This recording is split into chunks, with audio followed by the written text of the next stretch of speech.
is Studio One at CBS.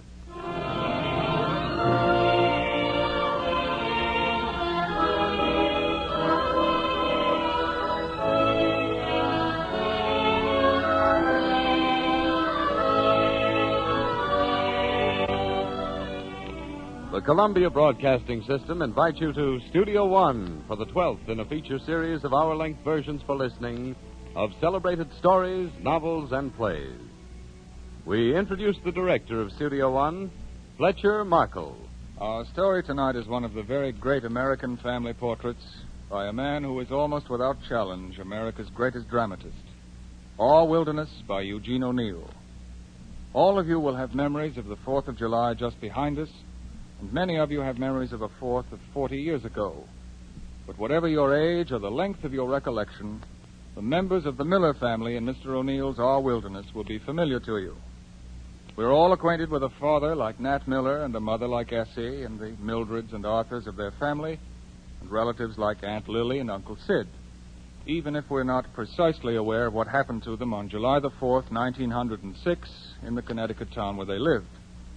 And most certainly we're all acquainted with someone like Richard Miller, who is going on 17 just out of high school. Topping the list of our players on Studio One tonight is the name Don Harron. To be cute, we might call him Master Don Harron, but to be fair and accurate, we must call him Mr. In his earliest 20s, a young Canadian actor of beguiling talents making his first appearance on the American air herewith, we introduce Mr. Harron as our Richard tonight. You'll be hearing Everett Sloane as his father, joining an impressive list of fathers that includes George M. Cohan, Will Rogers, Lionel Barrymore, and Walter Houston. Catherine Rott will be Richard's mother, with Ann Burr as Belle and Ruth Gilbert as Muriel, the role Miss Gilbert created in the original Broadway production. Turn back the calendar 40 Julys ago, and please to begin.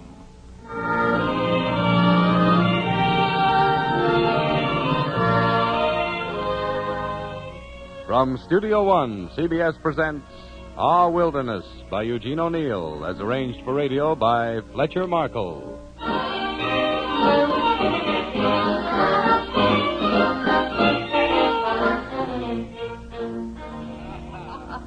All right, now, everybody, come along into the sitting room.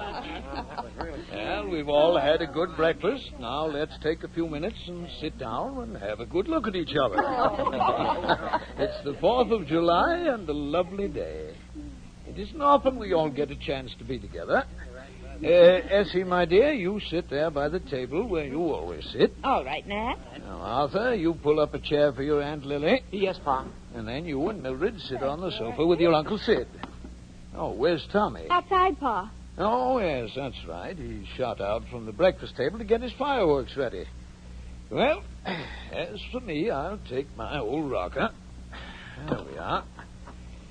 Now then, what's on the tappy for all of you today? Oh, Sid, you're coming out to the Sachem Club picnic with me, of course. You bet. I mean, I'd like to, Nat. That is... Oh, I know what that Sachem Club picnic's always meant. No, not this time, Essie. Sid's a reformed character since he's moved over to Waterbury to be on the paper.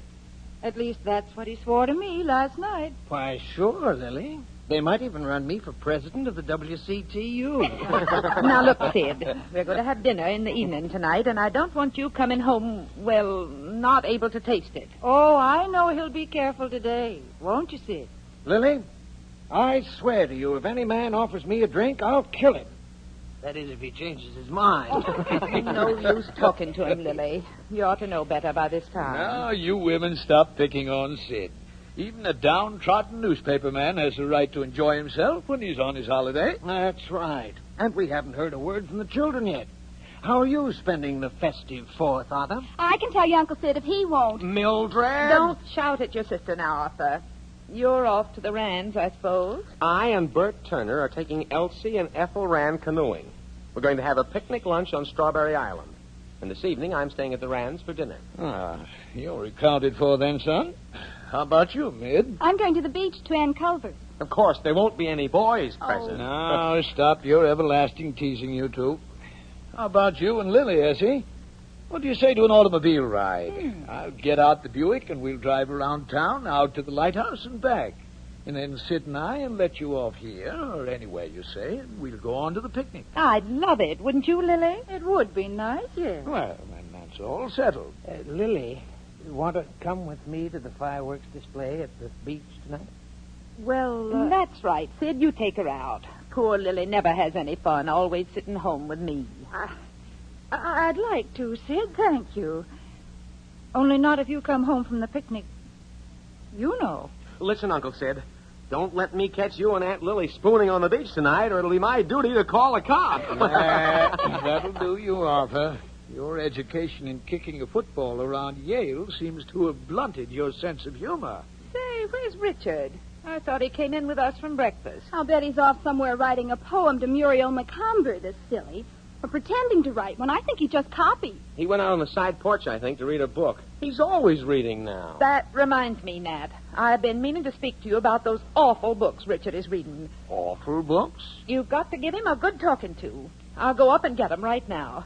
I found 'em where he'd hid 'em on the shelf of his wardrobe. You just wait till you see 'em. Seems to me she might wait until the 4th is over. Yes. Oh, there's nothing to it anyway. Sid, when I think of the books I used to sneak off and read when I was a kid. Me too. I suppose Dick is deep in Nick Carter or old Cap Collier. No, he passed that period long ago. Poetry is his red meat nowadays, I think. Love poetry. And socialism, too, I suspect, from some dire declarations he's made. Well, might as well get him on the carpet. Where'd you say he was, Arthur? Out on the side porch, Father, I think. Richard? Richard! All right, I'm coming.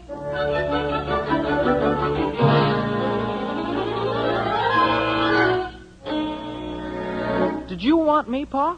I'd hoped I'd made that plain. Come and sit down a while. I didn't hear you, Pa. I was off in another world. You sure were. Yeah, that's enough now. Oh, Dick, what are you planning to do with yourself today? Going out to the beach with Mildred? That silly skirt party, I should say not. He's not coming because Muriel Macomber isn't. But he's got a date with her somewhere. You shut up, Mid. I thought I'd just stay home, Pa, this morning anyway. Help little Tommy set off firecrackers, hmm? I should say not. I don't believe in this silly celebrating the 4th of July.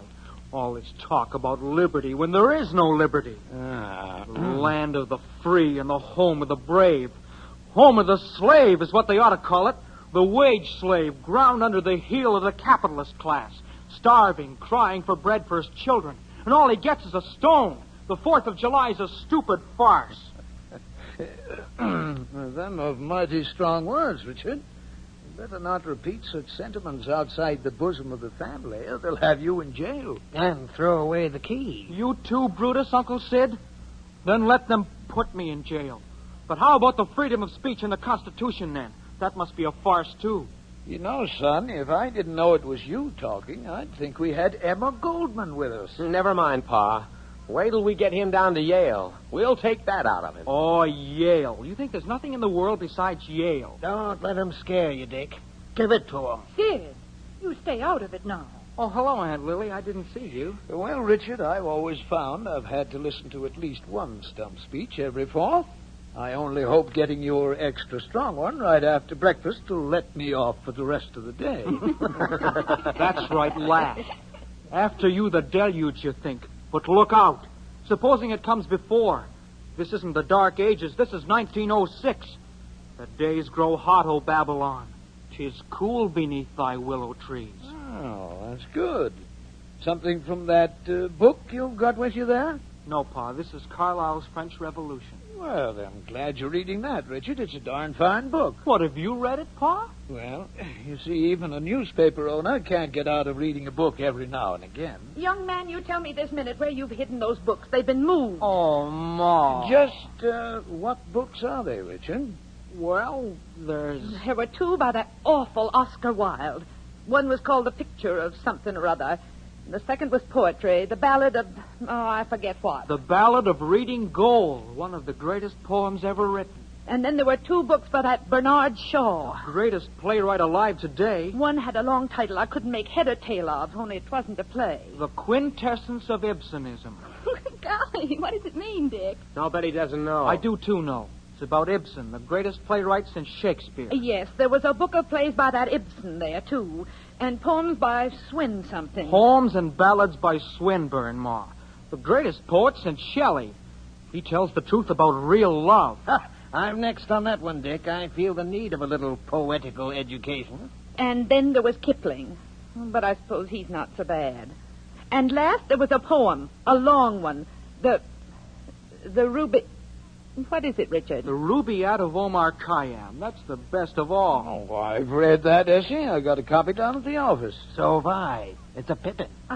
I've read it, too, at the library. I like some parts of it.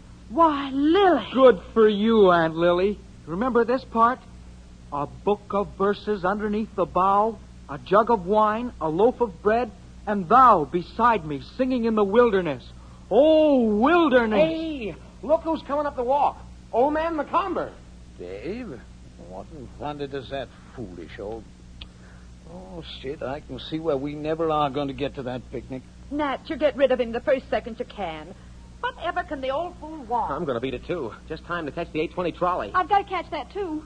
Dick, Macomber may be coming to see if your intentions toward his daughter are dishonorable. Think I'm scared of him. I only wish I didn't have to be pleasant with the old buzzard. He's about the most valuable advertiser I've got. I know, but tell him where to go anyway. He needs that ad more than you, Nat. Come on, Dick. We'll go out in the garden and help Tommy celebrate. Give it to him, Nat.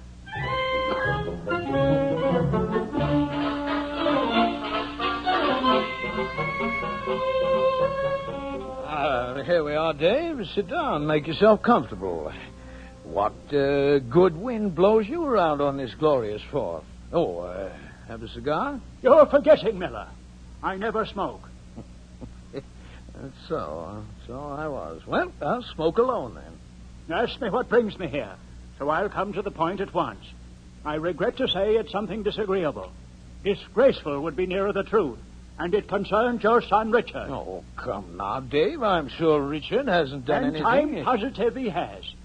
I brought some of the proofs with me. I've a lot of them at home, but these papers here are good samples of the rest. Wife discovered them in one of Muriel's bureau drawers, hidden under the underwear. Oh, let me see them. They're all in his handwriting. You can't deny it. Anyway, Muriel's confessed to me he wrote them. Look at them. Just a lot of poems, Dave. Evidently, you've been too busy to take the right care about Richard's bringing up, or what he's allowed to read. But I won't have Muriel's innocence exposed to the contamination of a young man whose mind, judging from his choice of reading matter, is as foul... Why, you stupid old fool. Can't you see Richard's only a fool kid copying love poems? Here, listen to this one here. My life is bitter with thy love. Thine eyes blind, thy tresses burn me. Thy sharp sighs divide my flesh and spirit. Why, Dave, Richard's only a fool kid going through a stage. At heart, he's just as innocent and as big a kid as Muriel is. If you believe this stuff would corrupt Muriel, well, you must believe she's easily corrupted. No, you're insulting my daughter. I won't forget that. I'm not insulting her. I think Muriel is a darn nice girl. That's why I'm giving her credit for ordinary good sense. Miller, I never dreamed you'd have the impudence, after reading those papers, to claim your son was innocent of all wrongdoing. And what did you dream I'd do? Give him a hiding he'll remember to the last day of his life. You'd ought to do it for his sake if you had any sense, unless you want him to end up in jail. Now, Dave, I've stood all I can from you. You get out and get out quick if you don't want a helping kick from me. You needn't lay hands on me. I'm going. But there's one thing more. What's that? Here's a letter from Muriel for your son. It makes clear, I think, how she's come to think about him, now that her eyes have been opened. I hope he heeds what's inside, for his own good and yours. And don't think I'm not going to make you regret the insults that you've heaped on me. I'm taking the advertisement for my store out of your paper for a while. I'll tell you what I'm going to do, Dave. I'm going to refuse to print your rotten ad ever again. Put that in your pipe and smoke it.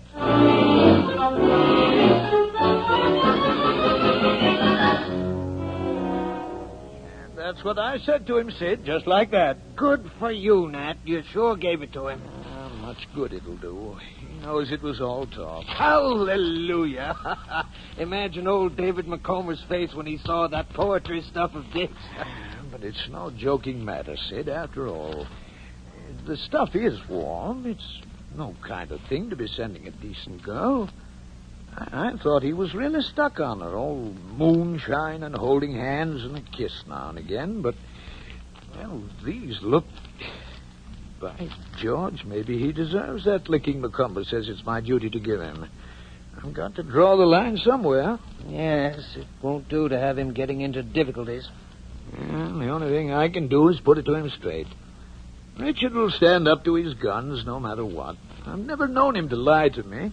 Then now's your chance. He's just outside in the garden with little Tommy. Now beat it and leave you alone. We ought to get started soon if we're ever going to make that picnic.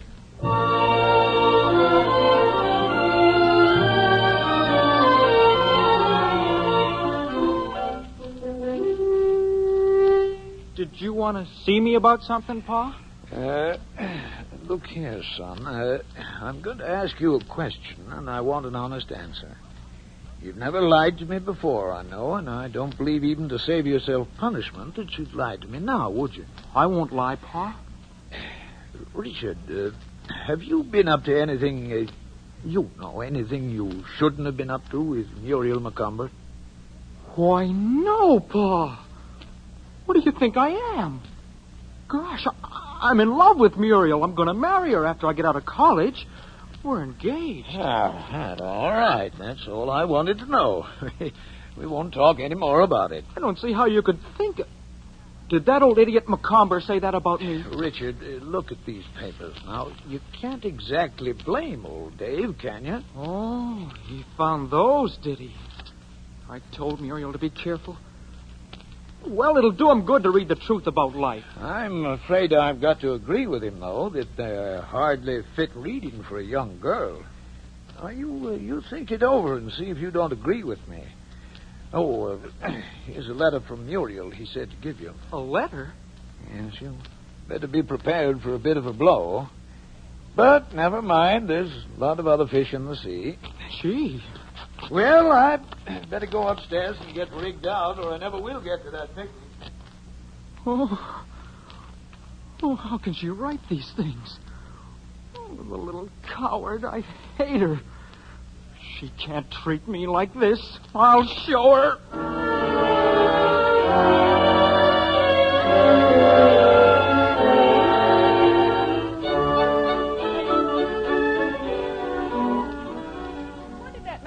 Want, Richard? You know, Sid couldn't tell us. You can search me. Ask Pa. Whatever's the matter with you, Richard? You sound as if you'd lost your last friend. What is it? I don't feel so well. My stomach's sick. You poor boy. What a shame. On the 4th, too, of all days. Oh, darn Tommy and his darn firecrackers. You can't get any peace with that darn kid around. Darn the 4th of July anyway. I wish we still belonged to England.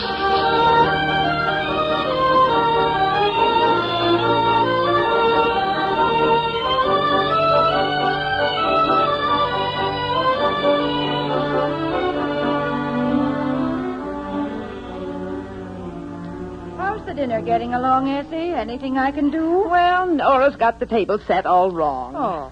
But it isn't fair to ask you to help, Lily, on your vacation. You need your rest after teaching all year. Oh, you know I love to help, Essie.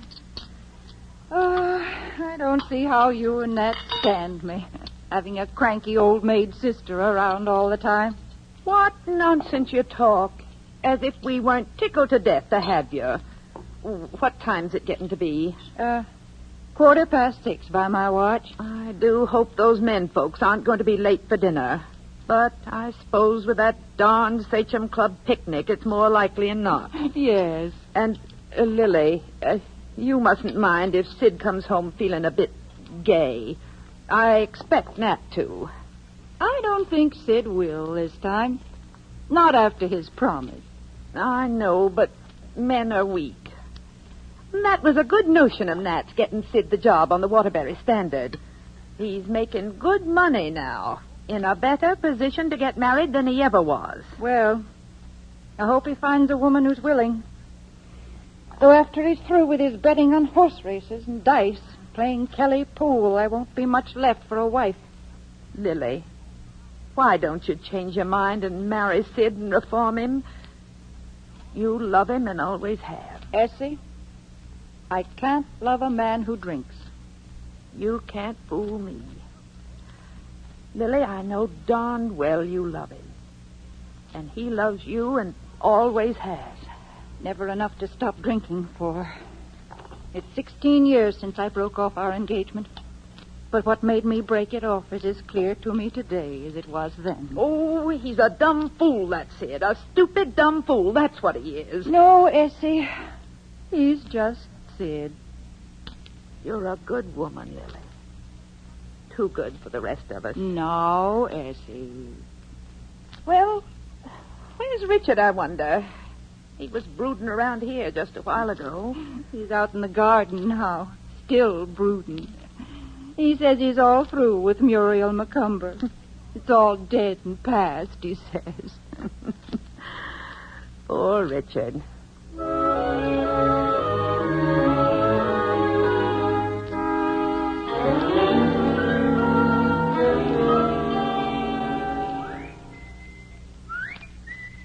Hey, Dick! Dick!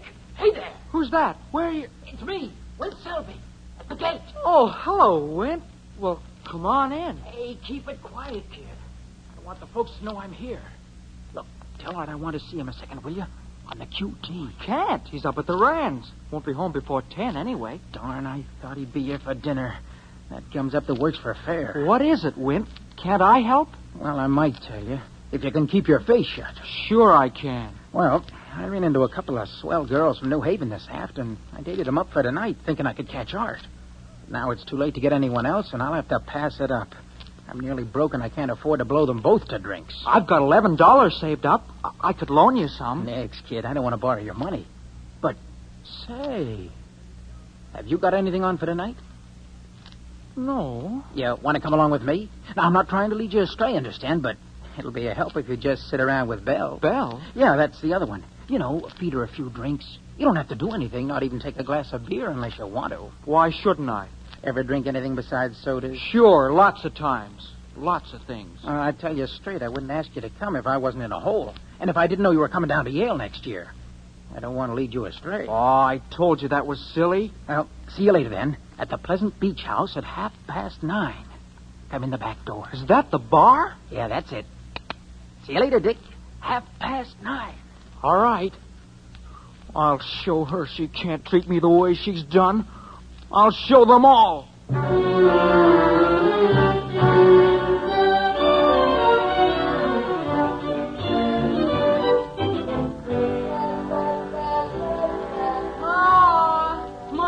Yes, Tommy, dear. Pa and Uncle Sid are coming. Gee, I'm glad. I'm awful hungry, Ma. Yes, dear, I know. You always are. Have we got lobsters, Ma? Yes, we've got lobsters, Richard. You're looking better already. You are indeed. Oh, my, Lily, there they are. I'm afraid. Yes, I might have known. Ma, did you know about Uncle Sid? Listen, now whisper. Uncle Sid went to the station. Now, never mind, Mildred. You shouldn't notice such things at your age. And don't you encourage him by laughing at his foolishness, you hear? You don't have to whisper, Med. Think I don't know? Uncle Sid soused again. Now, Tommy, you be quiet. Did I ever? Go to your place and sit right down and not another word out of you. Come on. And you sit down, Richard and Mildred. Oh, you better too, Lily. We'll get him right in here and get some food in him. He'll be all right then. All right, Essie, here we are. Nora, you can bring in the soup. Sure, Mom. Here we are, Essie, right on the dot. Here we are. So I see. You're here. And if I didn't, you've told me 4 times already. No, don't be critical, Essie. Don't be carpingly critical. Good news can stand repeating, can't it? Of course it can. Come on, Sid. Come in. Good evening.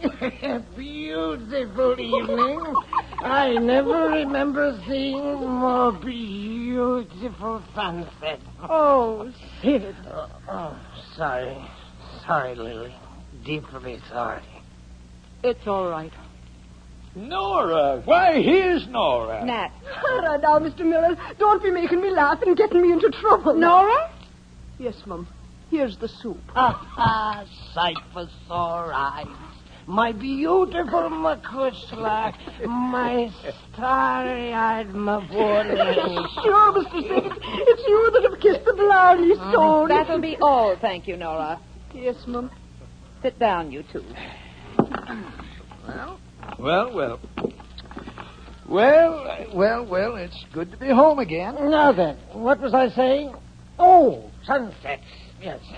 Oh, why butt in? Hasn't sun perfect right to set? Mind your own business. And there you are. Am I right? Right, Sid. Right. Mildred, sit up straight in your chair. You want to grow up a humpback?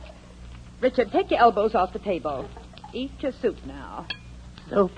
Of course it's soup. What'd you think it was, Sid? Well, all right then. Soup be it. Spoon, is that any way to treat a pal? Now, Sid. Down with spoons. We'll drink by hand. Oh, your good health, ladies and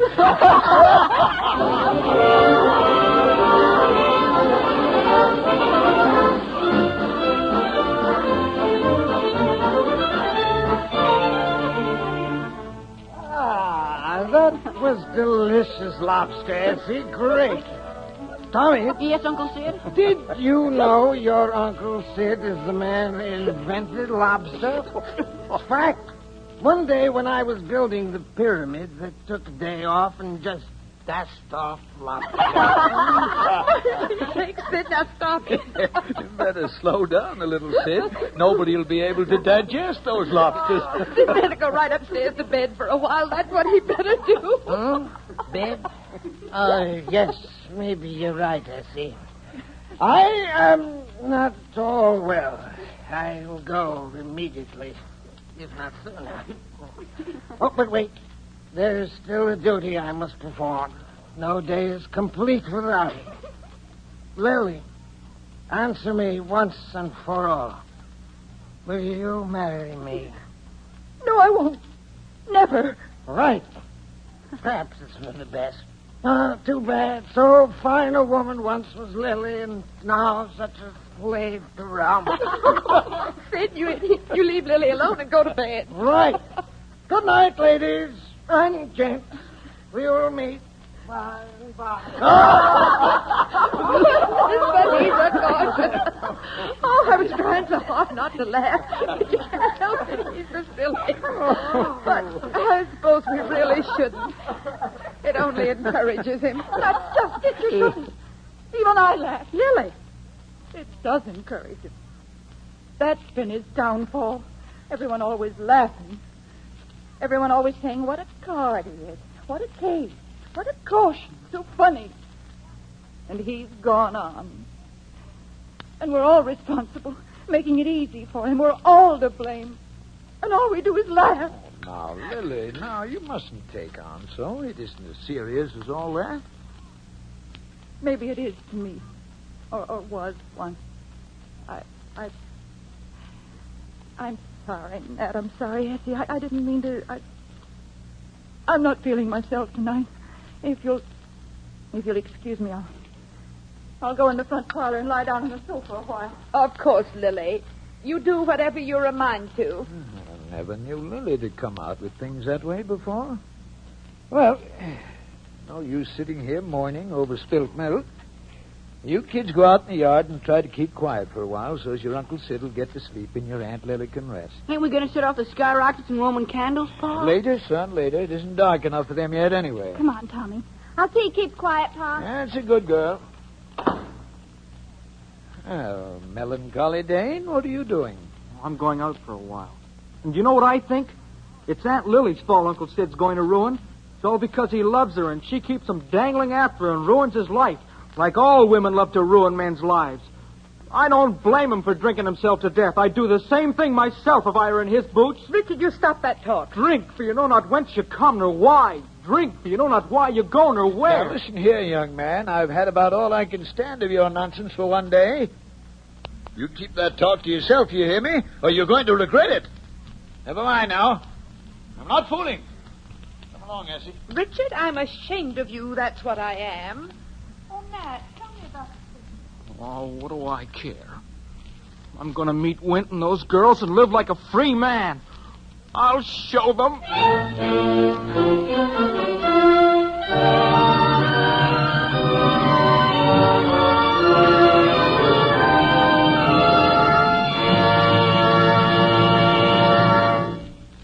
You are listening to Studio One at CBS, presenting as its 12th broadcast in a feature series of hour-length dramas, Our Wilderness by Eugene O'Neill, arranged for radio by Fletcher Markle.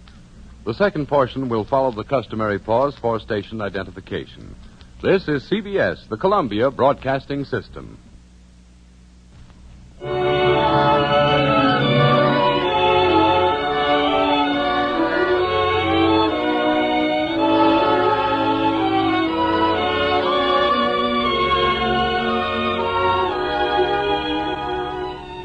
Continuing Columbia's full-hour feature production, Studio One. We present the concluding portion of Eugene O'Neill's comedy of the early 1900s, when life perhaps was a little simpler. Our Wilderness.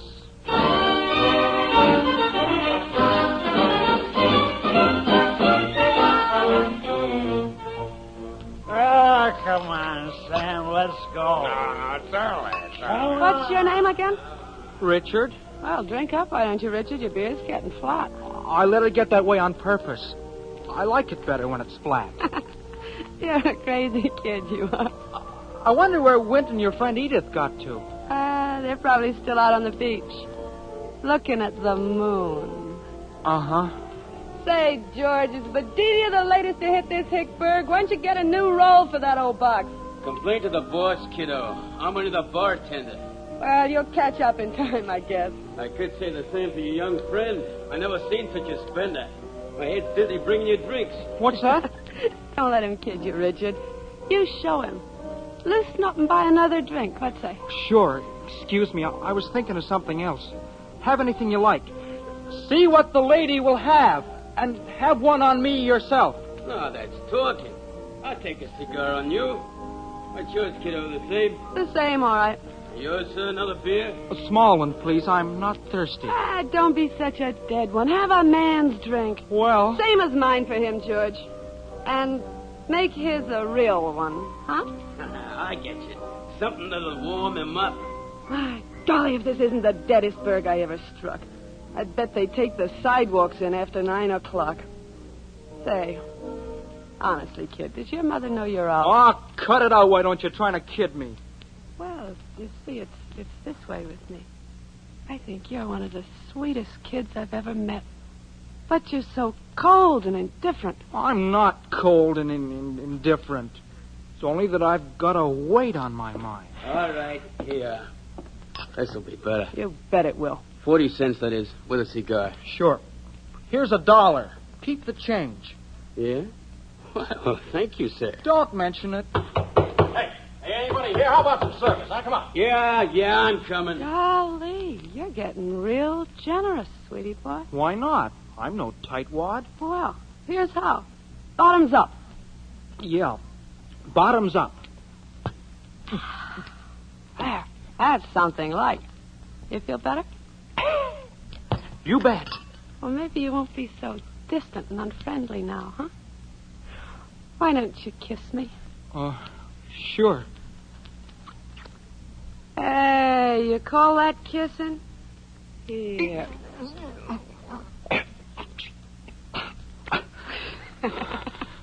What's the matter, sweetie boy? Haven't you ever kissed before? Sure, lots of times.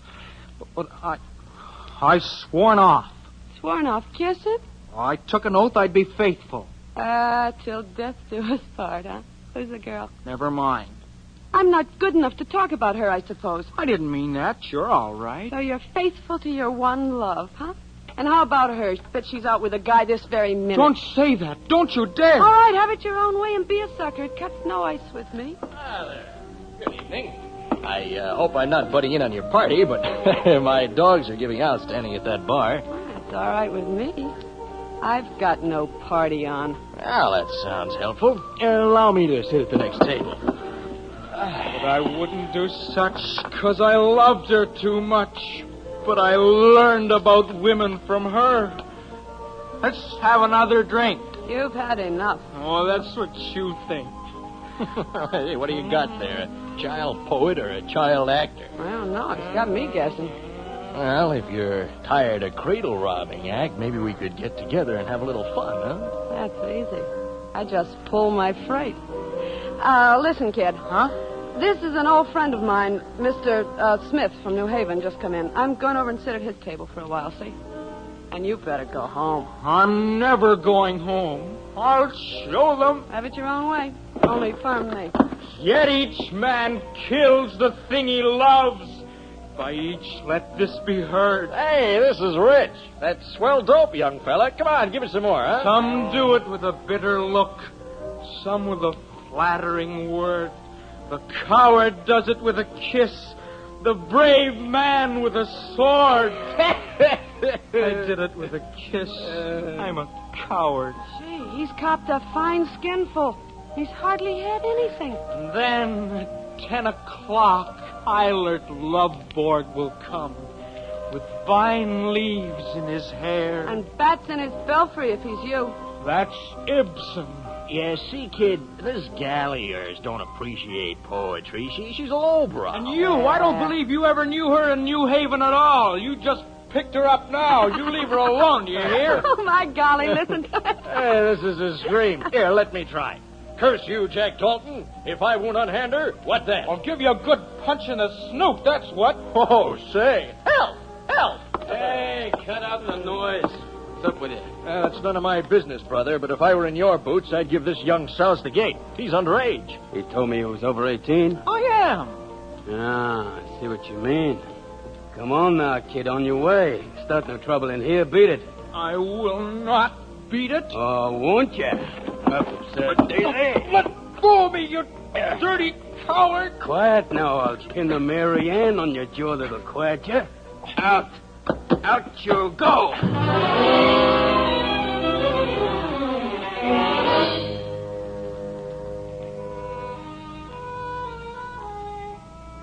What time is it now, Nat? It's a little after 11. Oh, I'm getting worried. Something dreadful. You don't know what might have happened to Richard. You read in the papers every day about boys getting run over by automobiles. Oh, don't say that, Essie. It's true, Lily. Don't go imagining things now. Well, why couldn't it happen with everyone that owns one out tonight? And a lot of those in no condition to drive. Why don't you go out and find him, Nat? He'll be all right, Mother. Essie, you mustn't worry so. You'll make yourself sick. Richard's all right. I've got a feeling in my bones he's all right. I was going out to look if he wasn't back by 12 sharp. That'd be the time it'd take him to walk from the beach if he left after the last car. But I'll go now if it'll ease your mind. I'll take the auto and drive out the beach road. You better come with me, Sid. Sure thing, Nat. Hey, there's someone on the porch now. That must be him. Oh, thank heaven, thank heaven. Darn him worrying us all like this. Here he is. Oh, good evening. Hello. Oh, what's happened to him? He's gone crazy. Richard. Hello. Crazy nothing. He's only soused. You've got your nerve, you fresh kid. We'll take that out of you when we get you down to Yale. Yesterday, this day's madness did prepare tomorrow's silence. Triumph for despair. Drink! Richard, how dare you? Don't you strike him, Nat. Don't you dare. Steady, Nat. Keep your temper. No good bawling him out now. He don't know what he's doing. Yeah, guess you're right, Sid. And then I will come with vine leaves in my hair. Richard, you're intoxicated, you bad, wicked boy, you. Ma, I feel rotten. Richard. You let me take care of him, Essie. I know this game backwards. Oh, Richard. Come on, old sport. Upstairs we go.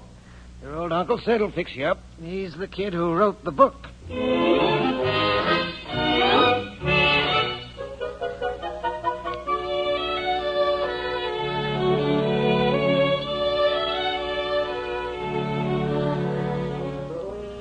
Darn it, Essie. I'd ought to be back at the office. I've got a whole pile of things that got to be done today. You don't mean to tell me you're going back without seeing him?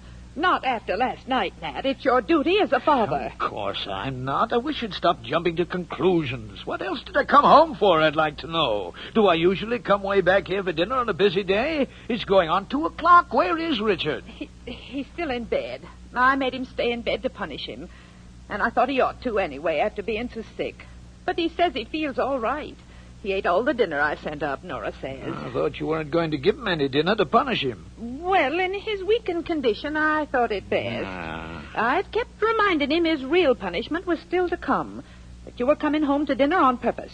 And then he'd learned that you could be terrible stern when he did such awful things. Yes. And that's just what it's your duty to do. Punish him good and hard. The idea of his daring... Oh, but you be careful how you go about it, Nat. Remember, he's like you inside, too sensitive for his own good. Uh-huh. And he never would have done it, I know, if it hadn't been for that darned little dunce Muriel and her numbskull father.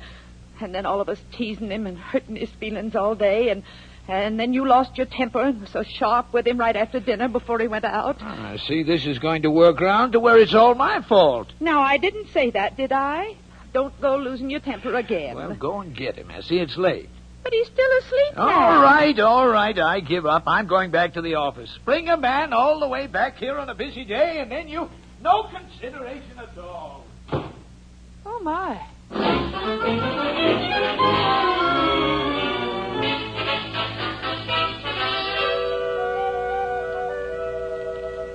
Richard, what are you doing downstairs?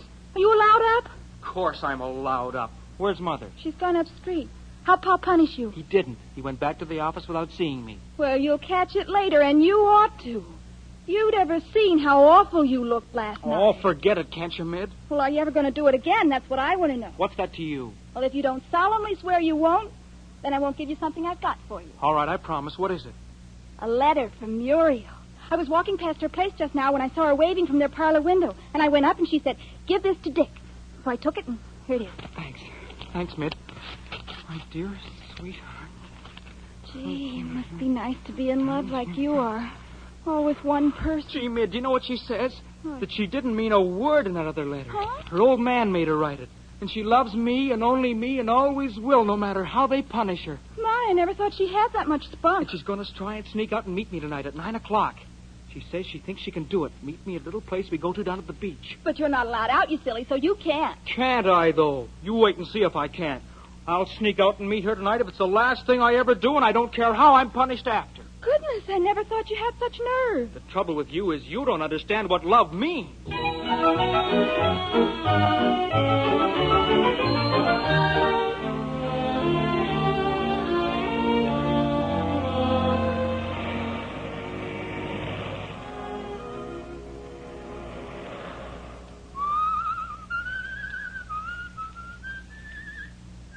Oh, Dick. Dick. Oh, hello there, Muriel. Is it 9 already? Well, I thought you'd be waiting right here at the end of the path. I'll bet you'd forgotten I was even coming. No, I hadn't forgotten, honest. But I got to thinking about life. Well, you might think of me for a change. After all the risk I've run to see you. Gosh, you're pretty tonight, Muriel. Seems ages since we've been together. If you knew how I've suffered. I did, too. The despair in my soul. Something was dead in each of us, and what was dead was hope. Gosh, Muriel, it sure is wonderful to be with you again. I'm glad it makes you happy. I'm happy, too. Muriel, will you let me kiss you, please? No, you mustn't. Don't. Oh, why can't I? Because I'm afraid. Oh, that's what you always say. You're always so afraid. Aren't you ever going to let me? I will sometime. When? Soon, maybe. Tonight, will you? I'll see. Promise? I promise. Maybe. All right, you remember you promised. Gosh, Muriel, you don't realize what I've been through for you and what I'm in for sneaking out, but mostly for what I did last night. What your letter made me do. What did my letter make you do? It's a long story, and let the dead past bury its dead. Tell me, Dick. Begin at the beginning and tell me. Well, after I'd read it, I just didn't want to live anymore. Life seemed like a tragic farce. I thought your love for me was dead, and I wanted to die. Finally, I made up my mind I'd kill myself. Dick, you didn't. I did, too. I thought, when I'm dead, she'll be sorry she ruined my life. Oh, if you ever had, I'd have died, too. Honest, I would. But suicide is the act of a coward. That's what stopped me. Anyway, I thought to myself, she isn't worth it. Well, that's a nice thing to say. So I said to myself, I'm through with women. They're all alike. Well, I'm not. And I thought, what difference does it make what I do now? I might as well forget her and lead the pace that kills. Oh. After it was dark, I sneaked out and went to a low dive I know about. Dick Miller, I don't believe you ever. You asked them at the Pleasant Beach house if I didn't. They won't forget me in a hurry. You went there? Well, that's a terrible place. Pa says it ought to be closed by the police. I said it was a dive, didn't I? Oh. And they let me into a secret room behind the bar room. There wasn't anyone there but a Princeton senior I know. And he had two chorus girls from New York with him. They were all drinking champagne. Dick Miller. One was named Belle. She had yellow hair, the kind that burns and stings you. I'll bet it was dyed. She kept smoking one cigarette after another. Oh. But that's nothing for a chorus girl. And then what happened? Oh, we just kept drinking champagne, and she said she'd fallen in love with me at first sight, sat on my lap, and kissed me. Oh. But it was only all in fun, and then we just kept on drinking champagne, and finally I said goodnight and came home. And did you kiss her? No, I didn't. You did too, Richard Miller. You're lying, and you know it. Oh, I hate you. I wish you were dead. I'm going home this minute. I never want to lay eyes on you again. And this time I mean it. Muriel, wait, listen. I don't want to listen. Let me go. If you don't, I'll bite your hand. I won't let you go. You've got to let me explain. Ouch! You did. Oh, gee. All right. Go if you want to. You haven't the decency to let me explain. I hate you, too. I'll go and see Belle. Well, go and see her. If that's the kind of a girl you like. What can you explain? You owned up you kissed her. I did not. I said she kissed me. And I suppose you just sat there and let yourself be kissed. That sounds pretty fishy. Don't you know it does? I don't know anything. I only know I wish I was dead. Oh, you oughtn't to say that. It's wicked. And I suppose you'll tell me you didn't fall in love with her? I should say not. Fall in love with that kind of girl? What do you take me for? Oh, well, how do you know what you did if you drank so much champagne? I kept my head with her. Then you really don't love her? Muriel, I couldn't love her. I love you. Well, then I still love you. Then sit down again, why don't you? All right. Only I'll have to go soon, Dick. I'm sorry I hurt your hand. That was nothing. Felt wonderful even to have you bite. Here, let me kiss it. That'll cure it. You said you'd let me kiss you. I said maybe. Please, Muriel. Will it wash off her kisses? Make you forget her? For always? I should say so. I'd never remember anything else ever again. Then, all right, Dick.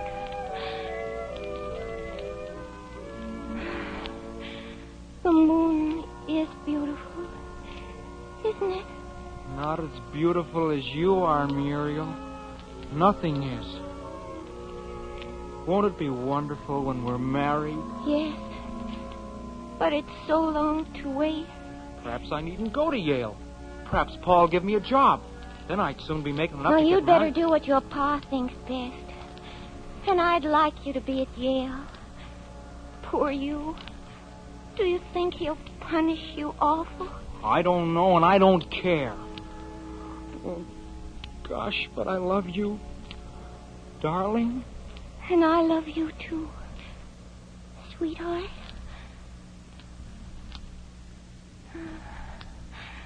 Where'll we go on our honeymoon, Dick? To Niagara Falls? That dump where all the silly fools go? I should say not. No, we'll go to some far-off, wonderful place. Somewhere out on the long trail. The trail that is always new, On the road to Mandalay.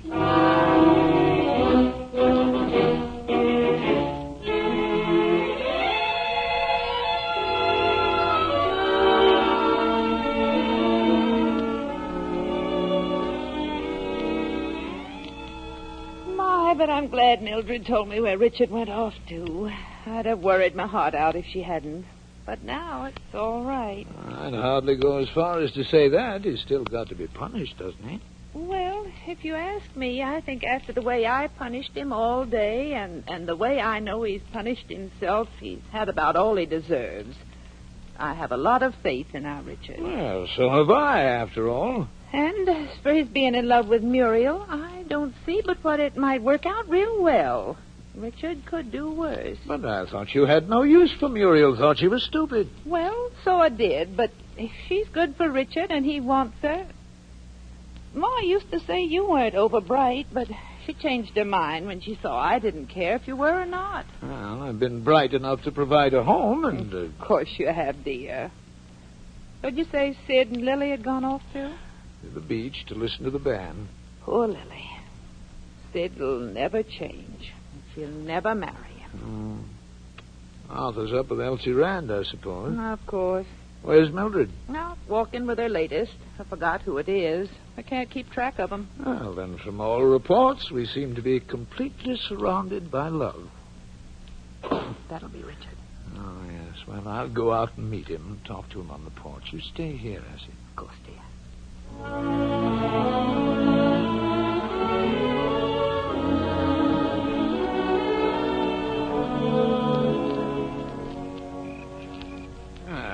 Let's sit down, Richard, eh? All right, Pa. Well, how are the vine leaves in your hair this evening? I don't know, Pa. Turned out to be poison ivy, didn't they? You needn't look so alarmed. I'm not going to read you any temperance lecture. That'd bore me more than it would you. And in spite of your foolishness last night, I'm still giving you credit for having brains. So I'm pretty sure anything I could say to you, you've already said to yourself. I know I was a darn fool. You sure were not only a fool, but a downright stupid, disgusting fool. I know, Pa. Well, all right, and that settles that part of it. But there's one other thing. How about this girl at the Pleasant Beach house? You know about that? I do, and I want to know more about it. Oh, gosh, Pa, there wasn't anything in that. I just sat with her there for a while. How did you happen to meet this lady, anyway? Oh, I can't tell that, Pa. I'd have to snitch on someone, and you wouldn't want me to do that. No, I suppose I wouldn't. Well, I believe you, and I guess that settles that. But, listen here, Richard. It's about time you and I had a serious talk about certain matters pertaining to... And now that the subject has come up of its own accord, it's a good time. I mean, there's no use in procrastinating further. So, here goes. Richard, you have now come to the age when, you're a man, almost, and it's only natural for you to have certain interests, pertaining to the opposite sex, certain natural feelings and temptations that will want to be gratified, and you'll want to gratify them. Well, human society being organized as it is, there's only one outlet for, unless you're a scoundrel, which you're not, of course. Well, there are a certain class of women, that always have been and always will be, as long as human nature is what it is. It's wrong, maybe, but what can you do about it? I mean, girls like that one that you were with last night. Lots of them are pretty, and it's human nature if you... But that doesn't mean to ever get mixed up with them seriously. Here's what I'm driving at, Richard. I mean your whole life might be ruined. Well, but I suppose you boys talk all this over among yourselves, and you know more about it than I do. I'll admit I'm no authority. I Never had anything to do with such women, and it'll be a lot better for you if you never do. I'm never going to, Pa. I don't see how you could think I could. Now, when you know I love Muriel and I'm going to marry her, I'd die before I... Well, that's the talk. I'm proud of you when you talk like that. And now, that's all of that. There's nothing more to say, and we'll forget it, How are you going to punish me, Pa? Oh, well, I was sort of forgetting that, wasn't I? Well, I'd thought of telling you that you couldn't go to Yale. Don't I have to go? Gee, that's great. Muriel thought she'd want me to. I was telling her I'd rather you gave me a job in the paper because then she and I could get married sooner. Gee, Pa, you picked a lemon. This isn't any punishment. You'll have to do something besides that. Then you'll go to Yale and you'll stay there till you graduate. That's the answer to that. Muriel's got good sense and you haven't. Yes, Pa. And now we're finished, you better call your mother. Yes, Pa. Ma. Yes, dear? Come on out with us, Ma. All right. My, it's a beautiful night, isn't it? Smells so good. Hello, Richard. Hello, Ma. Yeah, I don't believe I've hardly ever seen such a beautiful night with such a wonderful moon. Have you, Richard? No, it was wonderful down at the beach. Yes, I can only remember a few nights that were as beautiful as this. They were long ago when your mother and I were young and planning to get married. Yes, I'll bet those must have been wonderful nights, too. You sort of forget the moon was the same way back then. And everything. You're a good boy, Richard. Well, you better get to bed early tonight, son, hadn't you? Oh, gee, I couldn't sleep. But I'll go up and read for a while. All right, then you better say good night now. Good night, Ma. Good night. Don't you stay up reading till all hours now. I won't. Good night, Pa. Good night, Richard. You're all right, Richard. Good night. Well, I don't think we'll ever have to worry about his being safe from himself again. Mm-hmm. And I guess no matter what life will do to him, he can take care of it now. Oh, my darn feet are giving me fits. Well, why did you bother unlacing your shoes now, you big goose, when they're going right up to bed? I guess you're right. Mind if I don't say my prayers tonight, Essie? Heaven knows I'm too darn tired. Now, don't talk that way, Nat. It's real sinful. If that isn't you all over. Always looking for an excuse. Now, Essie. All right. I suppose tonight you needn't. You've had a hard day. Did you notice how Richard looked tonight when he was talking about the moon? Like a statue of love's young dream. Mm-hmm. What's it that Rubaiyat says? Yet that spring should vanish with the rose, that youth's sweet-scented manuscript should close. Well, spring isn't everything, is there, see? There's a lot to be said for autumn. It's got beauty, too. And winter, if you're together. Yes, Nat.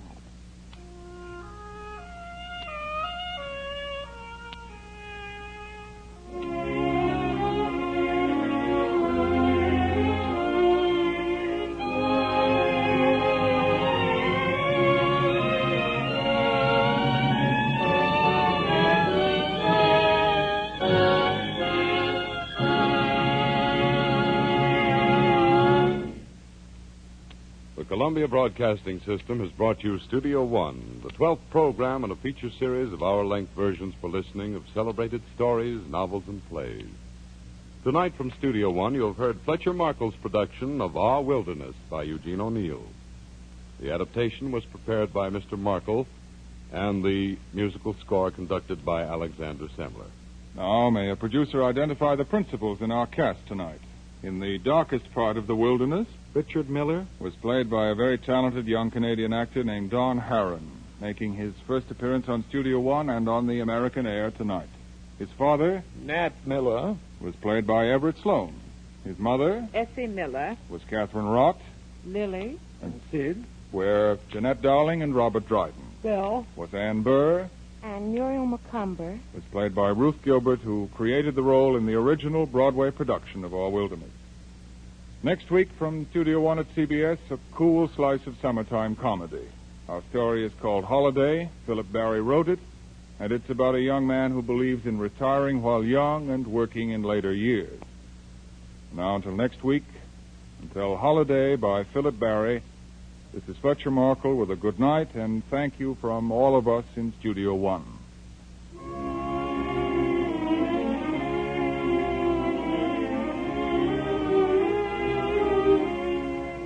This is CBS, the Columbia Broadcasting System.